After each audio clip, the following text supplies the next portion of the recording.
One of the things that keeps woodworking fresh and interesting to me is that there's many ways to achieve any particular goal, like building a little cabinet.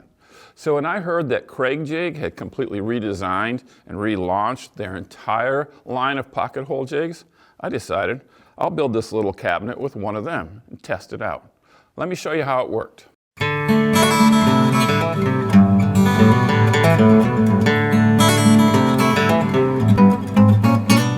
As you are likely aware, Kreg Jigs have been around for a long time, and their staying power is so strong because they work so well.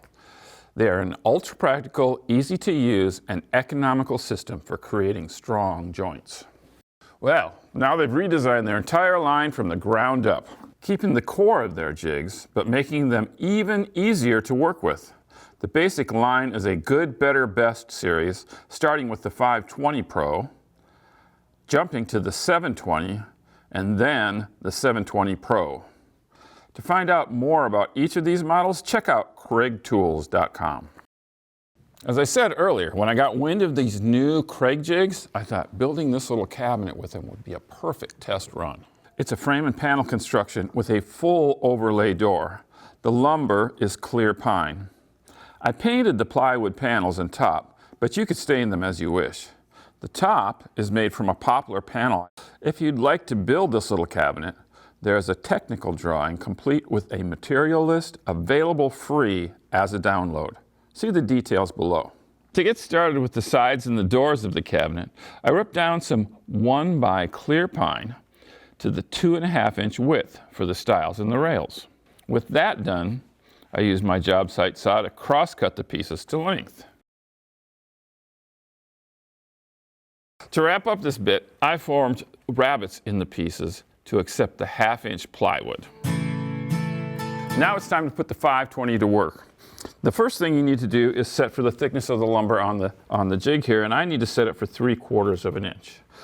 The next, same thing. We need to set the stop collar on the bit provided by Kreg to 3/4 of an inch. One of the big upgrades to this new generation of pocket hole jigs on this 520 is the VersaGrip handle, which you can set to a position that is comfortable for you. It allows you to clamp your stock in place quickly and securely. I found it intuitive and easy to use. Now I just drill the pocket holes in the ends of the rails.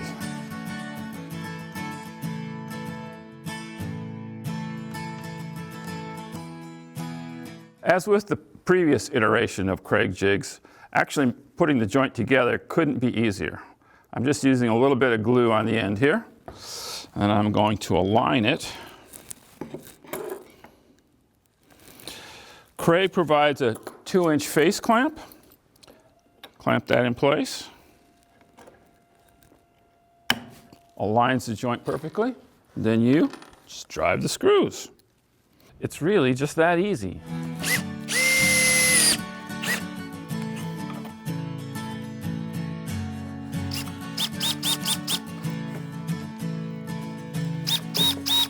Now some of you might have been thinking, what's with the 1/2-inch plywood and these rabbets on the insides of the door? Well, it might be more typical to capture a 1/4-inch panel inside the thickness of the 3/4-inch lumber, but I wanted the interior to be flush, the panels flush to the rails. I also wanted this interior to be white so I could paint this panel. I like white interiors of cabinets so you can see in there, it's not a black hole. So how do I attach the panels? I'm glad you asked.